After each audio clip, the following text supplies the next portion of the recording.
Class में हम लोग जो पढ़े थे वो था आपका पार्टनरशिप। तो पार्टनरशिप में हम लोग ये पढ़े थे कि पार्टनरशिप क्या है, उसका क्या क्या फीचर्स हैं और टाइप्स ऑफ पार्टनर्स। सिर्फ पार्टनर्स कितने टाइप्स के पार्टनर्स होते हैं। तो पार्टनरशिप में मेन जो इसका फीचर्स है, जो सोल प्रोप्राइटरशिप या जॉइंट हिंदू फैमिली में नहीं था वो फीचर्स आपका ये है कि यहाँ पे जो needs of greater capital investment, sole proprietorship में सिंगल बिजनेसमैन होता था, सिंगल रिस्क लेने वाला होता था, तो वहाँ पे बिजनेस छोटे पैमाने पे होता था। और पार्टनरशिप बिजनेस में एक ग्रुप मिल कर के बिजनेस करेंगे तो वहाँ पे जो कैपिटल का इन्वेस्टमेंट होगा वो भी बिग हो जाएगा। जो स्किल रहेगा, सोल प्रोप्राइटरशिप में सिंगल पर्सन के पास के स्किल के अकॉर्डिंग काम होता था। यहाँ पे डिफरेंट टाइप्स के पार्टनर्स रहेंगे, डिफरेंट टाइप्स के पर्सन्स हैं, डिफरेंट टाइप्स का स्किल है, डिफरेंट टाइप्स का नॉलेज है, एक्सपीरियंस होगा उनके पास में। तो जो सोल प्रोप्राइटरशिप में सिंगल डिसीजन होता था वो डिसीजन कभी गलत भी हो सकता है। तो यहाँ पे जब सही नंबर में ऑफ सही। पर्सन्स बढ़ेंगे तो डिसीजन सबका ओपिनियन माना जाएगा, तो वो डिसीजन फास्ट हो, थोड़ा स्लो होगा सोल प्रोप्राइटरशिप के कंपेरिजन में, बट वो सही डिसीजन होगा। सोल प्रोप्राइटरशिप में क्या था, जो रिस्क की हम लोग बात करते थे वहाँ पर रिस्क अनलिमिटेड था, लायबिलिटी वहाँ पे भी, यहाँ पे भी अनलिमिटेड लायबिलिटी ही रहेगा, बट वहाँ पे रिस्क सिंगल पर्सन का होता था सोल प्रोप्राइटरशिप में।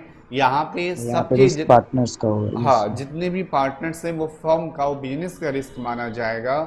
तो आपस में जब सब मिल करके काम करेंगे तो उनको रिस्क भी कम लगेगा, कैपिटल इन्वेस्टमेंट भी ज़्यादा होगा, डिफरेंट टाइप्स का स्किल भी यूज होगा, और कैपिटल का जो बिग कैपिटल अमाउंट का इन्वेस्टमेंट की ज़रूरत होगा वो यहाँ पे हो हो पाएगा। जाएगा।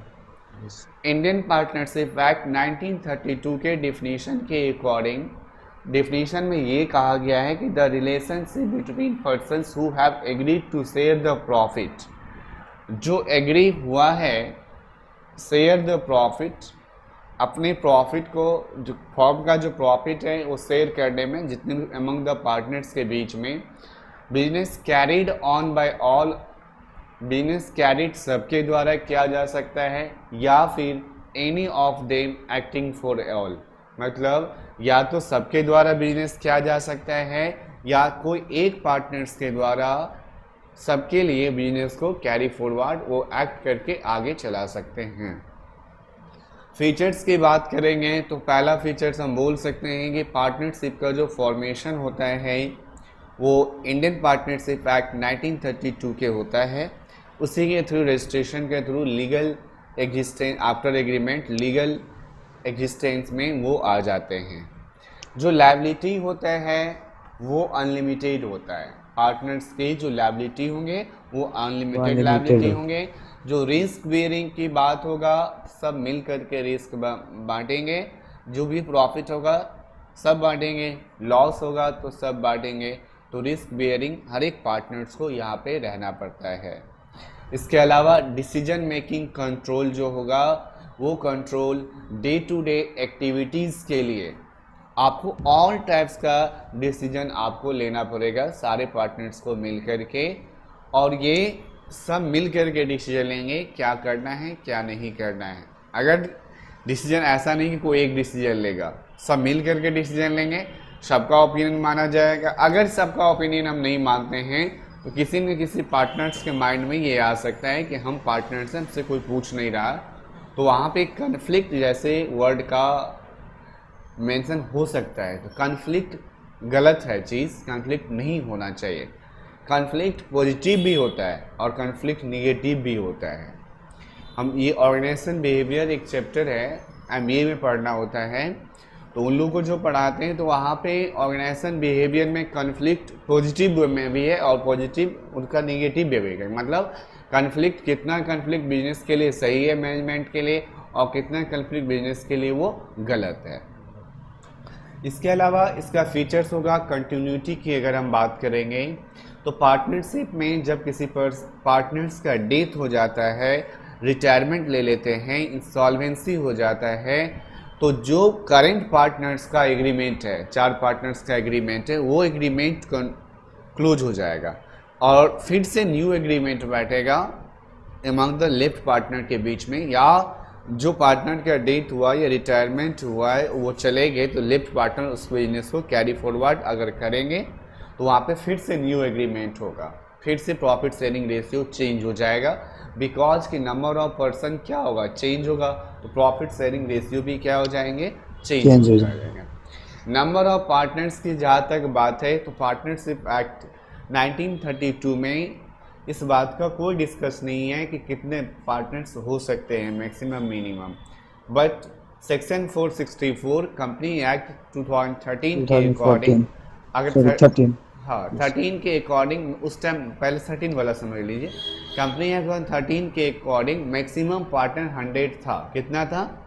100। हाँ, but as per rule 10 company act miscellaneous rule 2014, अब जो आप बोल जो रहे थे अभी, as per rule 10 of companies act 2014, companies act miscellaneous जिसको रूल्स हम लोग बोलते हैं 2014 के according maximum number of partners can be 50।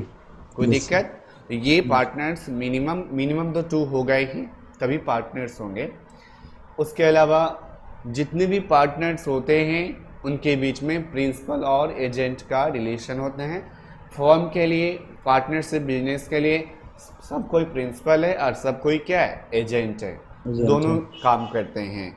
और मेन मोटिव होता है प्रॉफिट मोटिव। क्या मोटिव होता है? Profit motive. ये इसके कुछ कैरेक्टरिस्टिक्स थे, फीचर्स थे। अब हम लोग बात करते हैं इसका मेरिट्स क्या है, एडवांटेज क्या है पार्टनरशिप का। तो इसमें बिजनेस को स्टार्ट करना वेरी इजी है, और ऐसा नहीं है, बिजनेस को स्टार्ट करना इजी है। आपका डिसीजन मेकिंग एक ही पर्सन पे नहीं रहेगा, सब पर्सन पे रहेगा, तो डिसीजन मेकिंग भी लेने में भी थोड़ा इजी होता है। मोर फंड कहने का मतलब है जितना चाहें सब पार्टनर मिल करके, 50 पार्टनर्स मिल करके जो मैक्सिमम है, हम अपने बिजनेस को क्या कर सकते हैं, कैरी फॉरवर्ड कर सकते हैं। हाँ, तो जितना अगर सोल प्रोप्राइटरशिप था तो वहाँ पे कैपिटल का प्रॉब्लम होता था, एक ही बंदा लगाएगा तो उसको रिस्क रहता था, कम इन्वेस्टमेंट करता था। सब पार्टनर मिल करके करेंगे तो बिजनेस में फंड की ज़्यादा ज़रूरत पड़ेगी।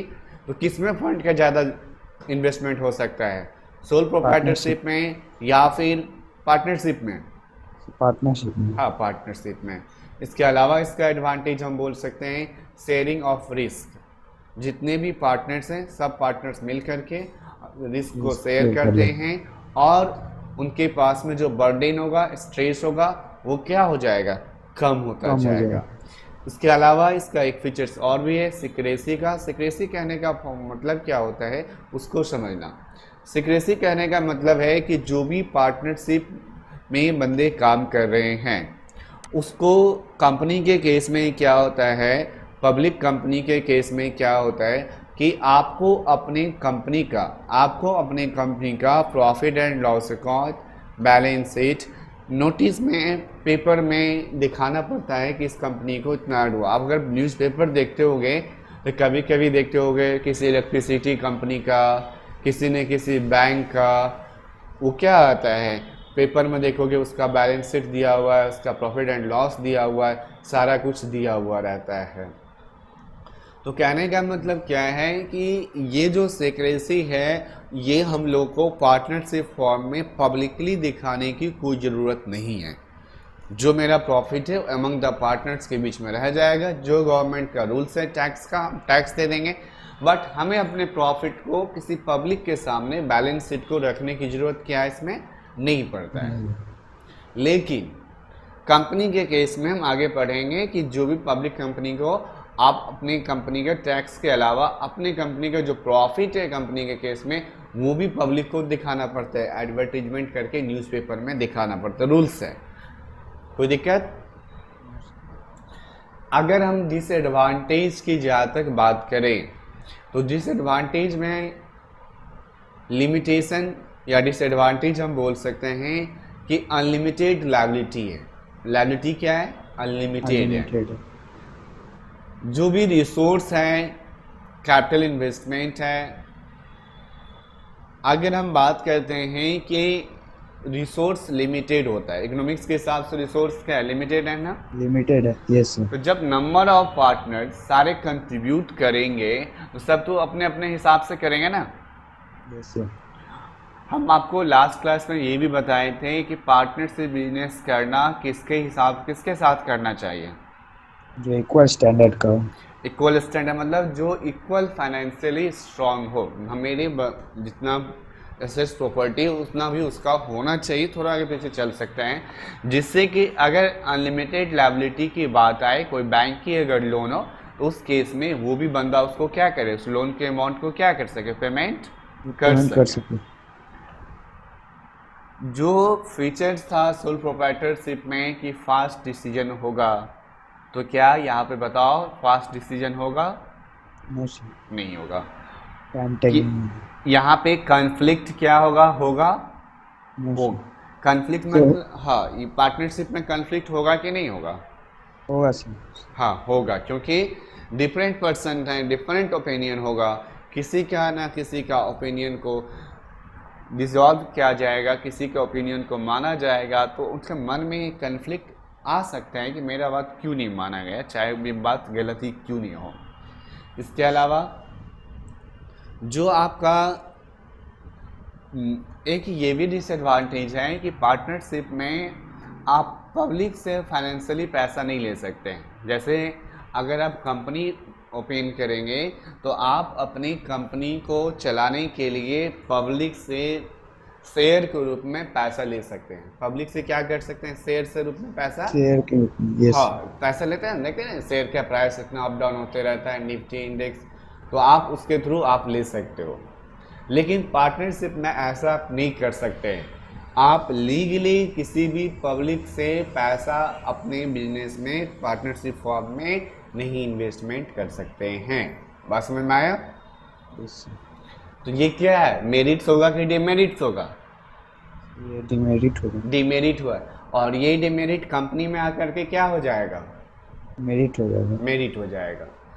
तो यहाँ पे कॉन्फ्लिक्ट का प्रॉब्लम है, स्लो डिसीजन होगा, थोड़ा टाइम टेकिंग होगा, टाइम टेकिंग, और अनलिमिटेड लायबिलिटीज होगा, अनलिमिटेड लायबिलिटी होगा। पब्लिक के थ्रू हम पैसा कम नहीं ले सकते हैं इसमें फाइनेंशियली, जो किस केस में हम लोग लेते हैं, कंपनी में आता है। अगर किसी पार्टनर का लैक ऑफ कंटिन्यूटी का मतलब क्या होता है? जब किसी पार्टनर का डेथ हो जाता है, रिटायरमेंट हो जाता है, इंसॉल्वेंसी हो जाता है, या कोई अनसॉल्व माइंड पार्टनर्स हो जाते हैं, तो उस केस में उसी टाइम उस पार्टनरशिप अलग है, फॉर्म अलग है, पार्टनरशिप का डिसॉल्व होता है। पार्टनरशिप का डिसॉल्व हम बोले ना कि फॉर्म का डिसॉल्व होना, फॉर्म का डिसॉल्व होना कि बिजनेस बंद हो जाना, पार्टनरशिप का डिसॉल्व होना का जो अमंग द एग्रीमेंट है, उस एग्रीमेंट में समथिंग चेंज हुआ है। 5 पार्टनर है, एक पार्टनर का डेथ हो गया, 4 पार्टनर उस बिजनेस को कैरी फॉरवर्ड करेगा। जो 4 पार्टनर्स बिजनेस को कैरी फॉरवर्ड करेगा, तो वो भी वहाँ पे भी रिस्क होगा कि नहीं होगा? यस। तो क्या प्रॉफिट शेयरिंग रेशियो अब 5 वाला रहेगा कि अब 4 वाला बनाना पड़ेगा? 4 वाला बनाना। हाँ, तो ये सब तो यहाँ पे थोड़ा प्रॉब्लम डिसएडवांटेज में आता है। उसके अलावा हम लोग पढ़े थे टाइप्स ऑफ पार्टनर। तो टाइप्स ऑफ पार्टनर में हम लोग क्या देखे थे? एक होता है एक्टिव पार्टनर। एक्टिव पार्टनर कौन सा पार्टनर होता है? जो कंपनी के लिए काम करता है, जो कंपनी के लिए कैपिटल इन्वेस्टमेंट करता है, पार्टिसिपेट करता है मैनेजमेंट में, फॉर्म में शेयर करता है, प्रॉफिट एंड लॉस में शेयर करता है, प्रॉफिट लेता होगा, लॉस देता होगा। उसके अलावा जो क्रेडिटर्स का लायबिलिटी है वो उसको देने के लिए रेडी होगा, जो लोन का अमाउंट होगा उसको देने के लिए रेडी होगा, जिसको जो बिजनेस को actual part carrying out the business और form behalf of the other partners. 5 partner है, एक ही पार्टनर मिल करके, एक पार्टनर काम कर रहा है, 4 पार्टनर कोई दूसरा काम अपने अलग अलग काम कर रहे हैं, तो वो जो एक पार्टनर है, सिंगल पार्टनर है, उसको हम लोग क्या बोलेंगे? Active partner. Active partner. कोई दिक्कत? स्लीपिंग पार्टनर और डोमिनेट पार्टनर, डोमिनेंट और डोरमेंट पार्टनर, सॉरी, स्लीपिंग और डॉर्मेंट पार्टनर किसको बोलते हैं? वो जो पार्टनर्स, इन्वेस्ट करके हाँ, जो डे टू डे एक्टिविटीज में वो पार्टिसिपेट नहीं करते, नहीं करता है, बट वो अनलिमिटेड लायबिलिटी उनके भी होते हैं। वो प्रॉफिट होगा तो लेके जाएंगे, लॉस होगा तो वो देखे देंगे, हो जाएंगे। जाएंगे। हाँ, एक होता है सीक्रेट पार्टनर। सीक्रेट जो पार्टनर इन्वेस्ट करता है लेकिन पब्लिक से सीक्रेटली रखता है, हाँ छुपा के इन्वेस्ट, रखता है। हाँ इन्वेस्ट वो करता है बट पब्लिक के नज़र में नहीं पता रहता है। उनके भी लायबिलिटी क्या होता है? अनलिमिटेड अनलिमिटेड होता होती है। है। और एक होता है nominal partner. Nominal nominal partner partner किसको बोलते हैं? तो जो इन्वेस्ट नहीं करता बिजनेस में कोई पार्ट नहीं लेता है, वो वर्क करता है एज ए थर्ड पार्टी। हाँ, एज वर्क करता है थर्ड पार्टीज। Third party. यहाँ तक हम लोग देख चुके थे। यस अब आप बताओ, अगर हम प्रॉफिट की अगर हम लोग बात करेंगे। सर, एक डाउट था। बोलिए। सर, एक स्कूल जो खोलता है उसका सिंगल अगर आदमी अकेला स्कूल खोलता है तो सोल प्रोप्राइटरशिप में हो जाएगा? देखिए, स्कूल खोलना अलग चीज़ है, वो सोल प्रोप्राइटरशिप में नहीं आएगा। आप कंपनी के थ्रू भी बिजनेस को स्टार्ट कर सकते हो। सोल प्रोप्राइटरशिप में अलग अलग जगह रजिस्ट्रेशन लेना पड़ता है। जैसे कि बिहार का अपना एक कोचिंग एक्ट है, उस एक्ट के थ्रू आपको रजिस्ट्रेशन लेना पड़ता है। तो होता है, कहना है कि वो पहले रजिस्ट्रेशन लेंगे, फिर आपको सीबीएसई से या जिस बोर्ड से आपको एफिलिएशन लेना पड़ता है। तो एफिलिएशन लेने के लिए क्या होता है ना, जब आप एफिलिएशन लेंगे तो आप मान लो अपने नाम से आप मान लो खोलोगे, तो आप वहाँ का प्रिंसिपल बनना चाहोगे, डायरेक्टर यस। बनना चाहोगे। तो सबसे पहले देखते हैं कि आपके पास में जो एफिलिएशन देने वाला बंदा होगा, कि आपके पास में एक्सपीरियंस कितना है टीचिंग के फील्ड में, अदर फील्ड में एक्सपीरियंस कितना है एज ए प्रिंसिपल। वो आपके क्वालिफिकेशन को देखता है कि हम अगर इस बंदे को प्रिंसिपल बनाने के लिए एप्लीकेशन देंगे तो क्या ये सही से चला सकते हैं कि नहीं चला सकते हैं। उसके अलावा रूल्स होता है कि इतना बाय इतना का क्लासरूम होना चाहिए। जो रूल्स है वो बता रहे हैं, चाहे फॉलो हो ना हो अलग बात है। इतना बाय इतना का क्लासरूम होना चाहिए। जो फर्स्ट फ्लोर से या ग्राउंड फ्लोर से फर्स्ट फ्लोर पे जाने के लिए सीढ़ी होता है ना, रास्ता, सीढ़ी जाने के लिए ऊपर यस सर। उसकी हाइट कितनी होनी चाहिए, वो इंची टेप लेके काउंट करता है, नापता है जब एप्लीकेशन देता है। क्लासरूम कितना बड़ा होना चाहिए, एक सेक्शन में कितना स्टूडेंट होना चाहिए, इन टोटल एक टीचर कितने स्टूडेंट पे होना चाहिए, जो प्लेग्राउंड है वो कितना बड़ा होना चाहिए, कैंपस है तो कितना बड़ा कैंपस होना चाहिए, जो आप टीचर रखेंगे उनके क्वालिफिकेशन क्या होगा। तो ये सब बहुत सारे लॉन्ग प्रोसेस है। वाटर की फैसिलिटी होना चाहिए, उसके बाद में कितने स्टूडेंट पे वॉशरूम होना चाहिए, इलेक्ट्रिसिटी का चाहिए, जो फायर अगर आग लगे तो उसकी फैसिलिटी होना चाहिए, बंद हो सके, उसके लिए क्या इमरजेंसी केस में क्या है। फर्स्ट एड जो होते हैं डॉक्टर्स के लिए, ट्रीटमेंट के लिए, स्टूडेंट के लिए, वो है अवेलेबल या नहीं अवेलेबल है, वो होना चाहिए। बच्चों को आप टूर पे कहीं घुमाने के लिए ले जाते हैं, उसके लिए आपका क्या प्रोसेस है वो होना चाहिए। तो बहुत सारे चीज़ों का मेथड करता है कि आप उसको कैरी फॉरवर्ड कर सकते हो या नहीं कर सकते। अब आपका क्वेश्चन था कि अगर हम अकेले स्कूल ओपन करेंगे तो वो सोल प्रोप्राइटरशिप में बिजनेस में आएगा कि नहीं आएगा। देखिए, सोल यस। प्रोप्राइटरशिप बिजनेस का तो कहीं रजिस्ट्रेशन होता नहीं है, नो सर। तो वो स्कूल का तो रजिस्ट्रेशन कराना पड़ेगा। Yes sir. तो यहीं पे आके जगह सोल प्रोप्राइटरशिप इसको हम नहीं बोल सकते। वो रिस्क ठीक है, आप अकेले स्कूल खोलेंगे तो आपका रिस्क सिंगल होगा, फीचर्स आपको सोल प्रोप्राइटरशिप वाला आपको मिलेगा। लेकिन हम सोल प्रोप्राइटरशिप इसको नहीं बोल सकते हैं, क्योंकि यहाँ पे आपका रिस्क क्या है, रिस्क यहाँ पर में है। हम ये नहीं कहते हैं कि रिस्क यहाँ पर में आपका नहीं है, रिस्क आपका रहता ही है। लेकिन कंडीशन क्या है, यहाँ पर आपको रजिस्ट्रेशन लेना, विदाउट रजिस्ट्रेशन हम कर सकते हैं क्या, एप्लीकेशन दे सकता है कोई हमको क्या? No sir. नहीं दे सकता। अब बताओ, नॉमिनल पार्टनर क्या कैपिटल में कंट्रीब्यूशन करता है? No sir. Secret partner capital में कंट्रीब्यूशन करता है? Yes sir. ओके। और active partner. Yes sir. Nominal partner क्या मैनेजमेंट में पार्टिसिपेट करता है? No sir. नहीं करता। क्या सीक्रेट पार्टनर मैनेजमेंट में पार्टिसिपेट करता है? No sir. Sleeping partner. No sir. तो मैनेजमेंट में पार्टिसिपेट सिर्फ और सिर्फ कौन सा एक्टिव पार्टनर टाइप? पर। एक्टिव पार्टनर करते हैं। और लायबिलिटी सबकी क्या है? अनलिमिटेड है। अनलिमिटेड है। कैपिटल में कंट्रीब्यूट कौन कौन करते हैं? एक्टिव पार्टनर, स्लीपिंग पार्टनर और स्लीपिंग सीक्रेट पार्टनर और पार्टनर। Secret partner. कोई दिक्कत? No sir. और प्रॉफिट शेयरिंग लॉस में active partner, sleeping partner, secret partner करते हैं। सीक्रेट पार्टनर, यही 3 करते हैं। Yes sir. हाँ, कोई दिक्कत यहाँ तक? No sir. अब क्या है, अब हम पढ़ेंगे फिलहाल टाइप्स ऑफ पार्टनरशिप। पार्टनरशिप कितने टाइप्स का होता है? तो पार्टनरशिप को हम लोग ऑन द टू बेसिस हम लोग पार्टनरशिप पढ़ते हैं। एक होता है on the basis of duration और एक होता है on the basis of liability. क्या क्या बोले? On the on basis the of basis of duration, duration और on the basis on the of basis of liabilities. Liability. ये ड्यूरेशन या लायबिलिटी की हम बात करते हैं। तो ड्यूरेशन की अगर हम बात करते हैं, एक होता है पार्टनर्स एट विल और एक होता है पार्टिकुलर पार्टनरशिप। जैसे कि पार्टनर्स एट विल का मतलब क्या होता है? वो पार्टनरशिप बिजनेस, वो पार्टनरशिप जो एग्जिस्ट तो हुआ है, जो continue long as the partner want to terminate when the partner gives notice withdraw from the partnership firm. मतलब एक कुछ खास पर्पस के लिए उसको स्टार्टअप किया गया है। जिस दिन वो पर्पस पूरा हो जाएगा तो उस दिन हम उस पार्टनरशिप को क्या कर देंगे?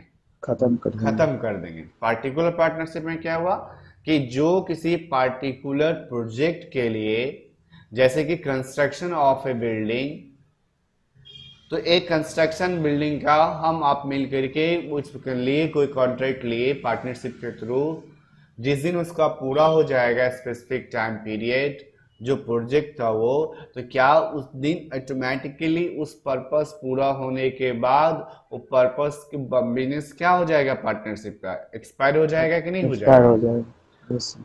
और पार्टनर साइड विल का मतलब क्या है कि कोई पर्पस नहीं, हम एक कॉमन प्रॉफिट के पर्पस से स्टार्ट किए हैं।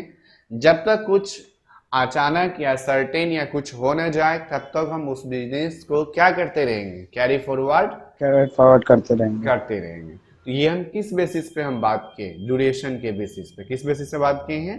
ड्यूरेशन के हाँ, बेसिस। ड्यूरेशन के बेसिस पे। अब होता है एक partners classification on the liability. एक होता है जनरल पार्टनरशिप और एक होता है लिमिटेड पार्टनरशिप। जनरल पार्टनरशिप कहने का क्या मतलब है कि वैसा पार्टनरशिप जहां पे पार्टनर्स का जो अनलिमिटेड एंड ज्वाइंट पार्टनर्स, जो पार्टनर्स आपस में मिल करके वो अपने बिजनेस में डेली जो वर्क डे टू डे जो पार्टनरशिप फर्म में जो एक्टिविटी हो रहा है वो सब मिल करके वो उसको इंजॉय करते हैं, कैरी फॉरवर्ड करते हैं और कोई खास उनका पर्पस नहीं है। मतलब एक तरीके से हम आ रहे हैं, जैसे कि होता है ना कहीं पे 10 का ग्रुप बना करके पार्क में जाते हैं कहीं घूमने के लिए, तो क्या उसका कोई पर्पस होता है कि अगर वो आज नहीं आएगा तो उसके ऊपर कार्रवाई होगा, ऐसा कुछ होता है? No sir.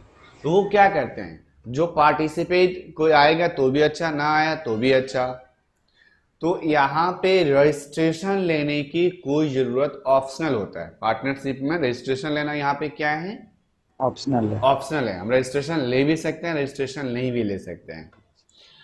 जो लिमिटेड पार्टनरशिप होता है उसमें एटलीस्ट वन पार्टनर का जो अनलिमिटेड होगा, एटलीस्ट लिमिटेड पार्टनरशिप वो पार्टनरशिप होगा जिसमें कि सब पार्टनर्स में से एक पार्टनर्स का जो अनलिमिटेड होगा लायबिलिटी, एक पार्टनर्स का लायबिलिटी क्या होगा?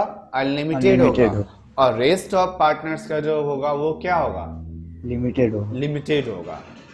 जो partners not get terminated with the death, जो कि जिसका देख ध्यान समझना, जिसका अनलिमिटेड है एक का, और बाकी सबका क्या है, लिमिटेड लिमिटेड है। है। इस पार्टनरशिप का क्या फीचर्स है कि ये टर्मिनेट नहीं होता on the date insolvency of the limited partners.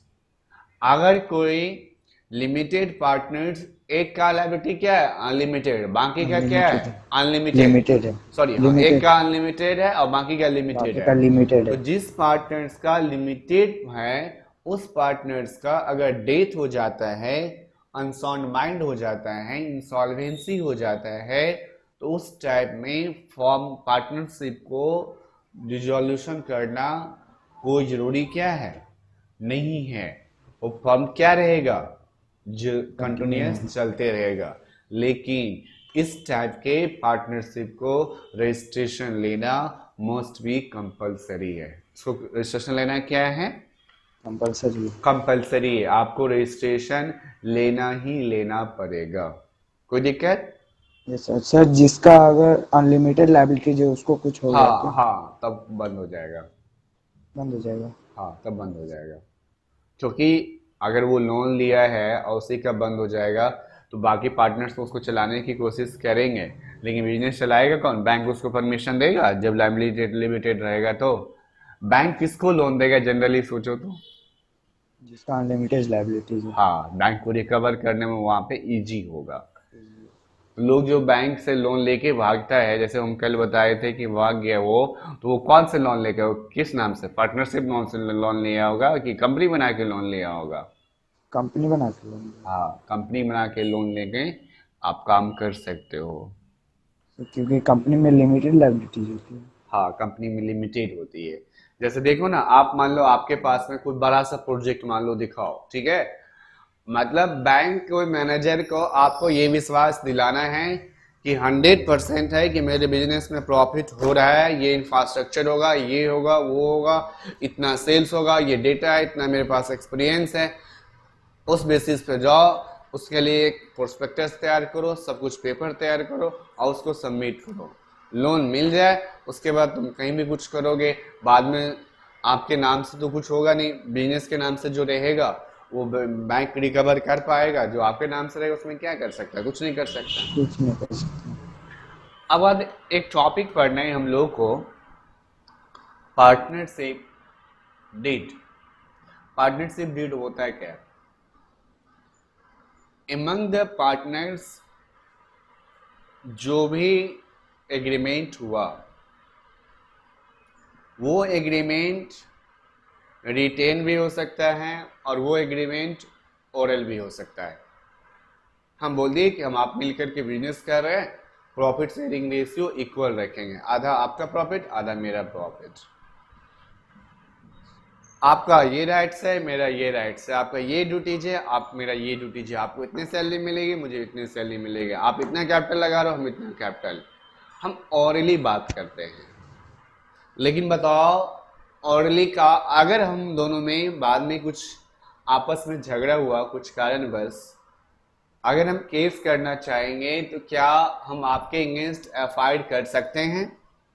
No sir, क्योंकि एग्रीमेंट तो ओरली हुआ है। क्योंकि एग्रीमेंट तो ऑरली हुआ है, एग्रीमेंट तो हुआ ही नहीं है।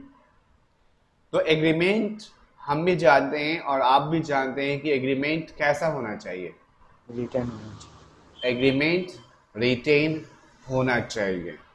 तो पार्टनरशिप डीड, वो पार्टनरशिप डीड एक ऐसा वर्ड है जिसके तहत एमंग द पार्टनर्स जो भी टर्म्स एंड कंडीशन है, जितने भी टाइप्स का पार्टनरशिप में होता है, वो पार्टनरशिप डीड के अंदर लिखा जाता है।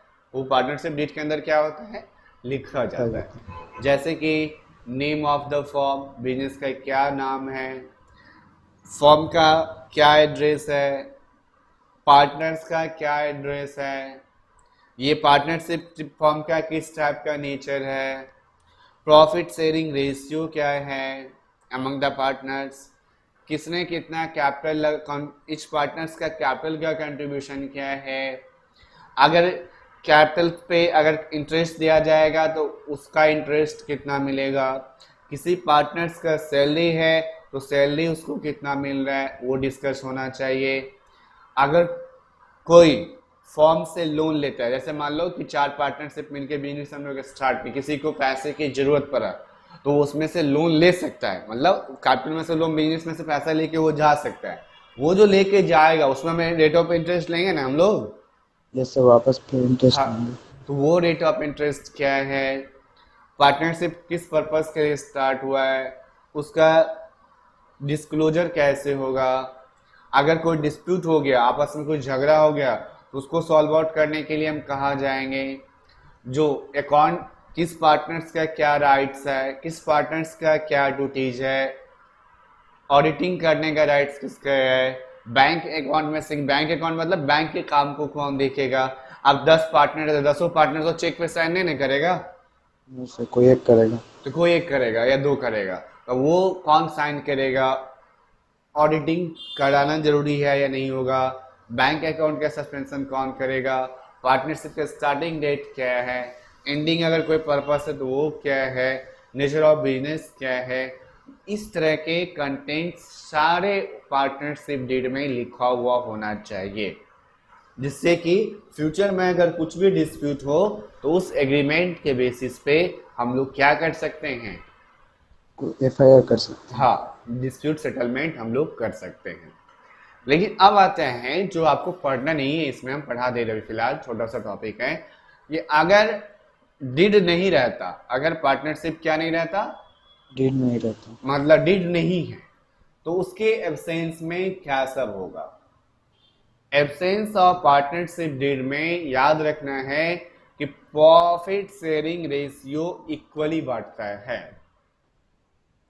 ठीक है, अगर एग्जाम में partnership what do you mean हुआ आएगा पार्टनरशिप डीड, तो वो जो ऊपर वाला बोलेगा इसमें ये सब मेंशन रहता है वो तो लिख ही देना, और नीचे में हेडिंग में नोट में लिख देना कि एब्सेंस ऑफ पार्टनरशिप डीड ये होता है।